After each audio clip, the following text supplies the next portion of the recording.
ہم صدقے فطر کیوں دیتے ہیں؟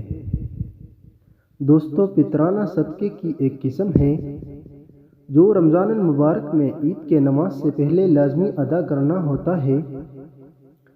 صدقۃ الفطر کافی اہمیت کا حامل ہوتا ہے۔ اس سے ہمارے روزوں میں جو کمی رہ جاتی ہے یا جو خطائیں سرزد ہو جاتی ہے بالکل صاف ہو جاتی ہے، اور اللہ تبارک و تعالیٰ کی بارگاہ میں روزے ایسے مقبول ہو کر پیش ہوتا ہے کہ اس کی قبولیت میں کوئی رکاوٹ نہیں رہتی۔